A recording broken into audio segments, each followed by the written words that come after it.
When I walked into the house, my jaw dropped. Where's all the furniture?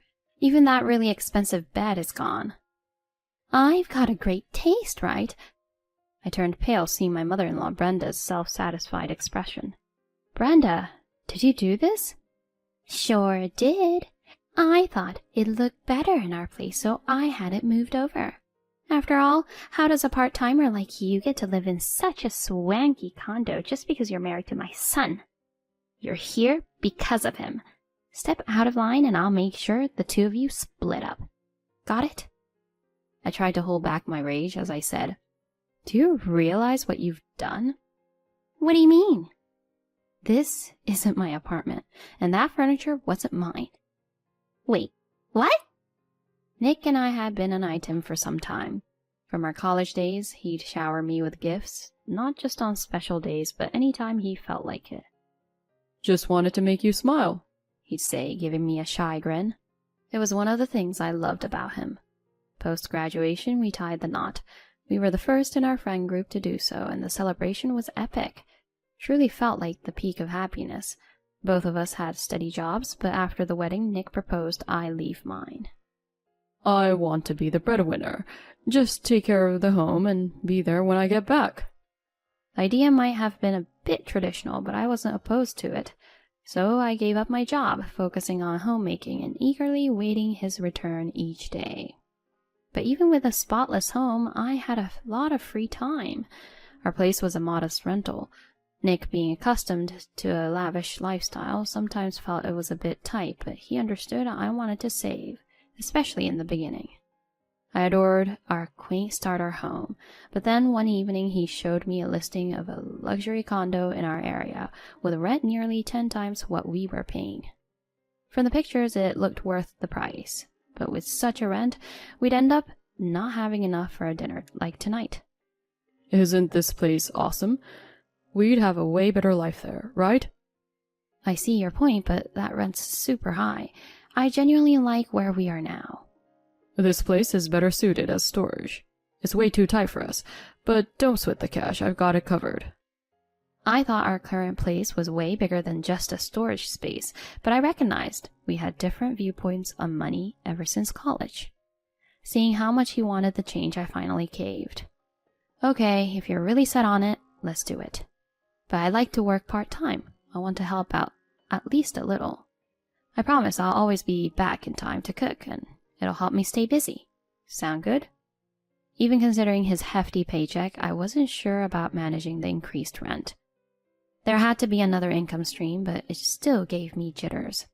After I got the green light from Nick to work part-time, I came home one day to find him wrapping up our rental agreement on the phone. Once all the I's were dotted and T's were crossed, we made our move at the end of that month. While we hauled over everything from our old place, a few rooms in our new home remained bare. At first, the steep rent had me doing a double take, but the sheer size and coziness of our new place soon had me daydreaming about our life there. Not long after we settled in, Brenda, Nick's out-of-state mom, decided to pay a visit. To be honest, I never warmed up to her. From our engagement days, she's been kind of frosty with me. Maybe she thought I was stealing her baby boy. It seemed like she had a master's degree in finding faults, and she didn't hold back in our new home either.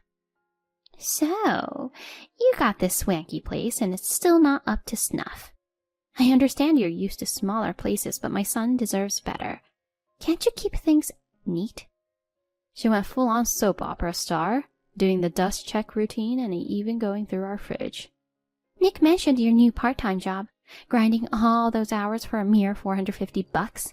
Instead of burning time, you could be primping up at a spa or something. You're strange. Clearly, Nick got his penchant for splurging from her. I mean, sure, if I were loaded, I'd be all over spa days and shopping sprees, but I wanted to stand on my own 2 feet, not just rely on his bankroll. I felt splurging should come from my hard-earned cash. Trying to get that across to Brenda was like talking to a wall. I usually just responded to her with a tight-lipped smile. When I turned to Nick for a little backup, he just brushed it aside, taking his mom's side. The whole thing started eating at me. Brenda became a regular, showing off and constantly digging at me. She'd never been keen on our old place, but with this upgrade, she paraded around like she owned the place. I was getting tired of her drop-ins. When I subtly mentioned she might be overdoing her visits, she let loose. I'm Nick's mom. He owns this place, so it's totally normal for me to be here. But you? Not so much. Have you seen your classy neighbor? Makes you look bad. Can't believe my son's stuck with you. She kept it up till Nick walked in. Hey, Nick, sorry, but I couldn't get dinner ready. Mind if you and your mom get something delivered? I need some air. Instead of understanding, he just snapped. Really? What were you up to all day? Mom's just looking out for you. Try being a little more appreciative. All I said was, I'm spending tonight elsewhere. There was a decent hotel close by that didn't break the bank. Even though I looked pretty drained, Nick didn't bat an eye, choosing instead to chat with his mom about what to get for the delivery. I just needed to breathe. Coming back the next day around lunch, the entrance was clear of shoes, both Nick's and Brenda's. Looked like she'd finally cleared out. I let out a sigh since I had been prepping myself for another round of her critiques. But heading to the bedroom, I was floored. Where the heck was our bed? My mind raced to a possible break-in, but everything else was in place. Who'd just swipe a fancy bed and nothing else? On a hunch, I called Brenda, wondering if she knew something. Without batting an eye, she copped to it. So, problem? That bed was too high-end for someone like you. I did you a favor. It was in decent shape. I'll ship you my old one, a tad worn, but more your speed. Her smirk was almost palpable over the phone, and that was the last straw for me. I replied to her snide remarks with a big smile. I don't need such trash. Why don't you get rid of it at yourself? And you just take things without saying sorry? She snapped back. Who do you think you are talking to me like that? People always say you act so stuck up. Is that why nobody likes you?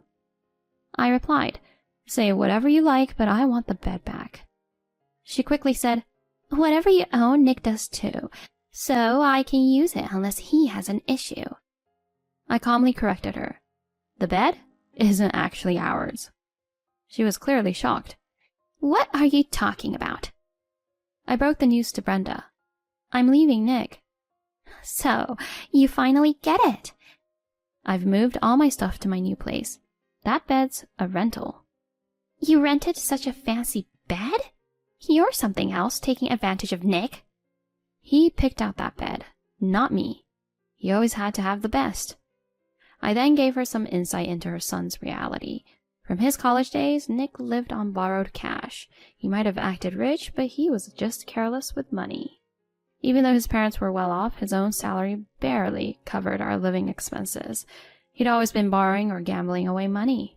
And yet, he insisted on fancy weddings and luxurious apartments. The bed? He rented that too. Nick's always been obsessed with the idea of seeming rich. He wanted me to stay home just to keep up appearances. Remember when you mentioned the stylish lady next door? Nick told me I should act more like her so he doesn't lose face. He said it with the same smile he'd use when buying me gifts. That day I decided enough was enough and contacted a lawyer for the divorce. Well, thanks for everything, Brenda. That bed wasn't cheap. The rental company will bill you. Brenda, in a panic, replied, This is your fault. You should have told me. Come back and deal with it. This isn't a request, it's an order. You're still his wife. Not for much longer. To me, you're practically a stranger now, and if you're planning to come over again, you might want to make it quick. Given Nick's debts, this plate might not be ours for long. She was so shocked she dropped the call. I didn't bother waiting, just blocked her number. Alrighty, that should clear the air before the divorce. With that, I left Nick's place. I later heard he had been evicted. He bragged about paying everything off with his huge salary, but it was bound to happen. He moved into a tiny apartment way smaller than our first place. All his friends who lent him money abandoned him, and he was drowning in debt. Brenda, for all her airs, ended up having to buy the bed she took since it was damaged. The price? A cool $6,700. Even she distanced herself from her own son once she found out about his lies. He had lied about working for a top-tier company with a high salary. He'd been sending his parents $2,000 every month, all borrowed or gambled money. Once Brenda found out, she recognized his pathological need to show off and distanced herself. I might have a pleasant chat with her now, but I sure don't want to hear that voice again. Last I heard, Nick's all alone, cut off by family and friends. As for me and my modest new place, I admire my tiny cactus by the window. Even if I'm just working part-time and funds are tight, I plan to work full-time soon and save up. I'm content with the simple things in life, like finding joy in the little cactus. After all the drama, I felt relieved with my decision. Tonight, I might treat myself to some takeout. It's moments like these that make everything worth it. I excitedly looked for some food options, feeling lighter than I had in a long time.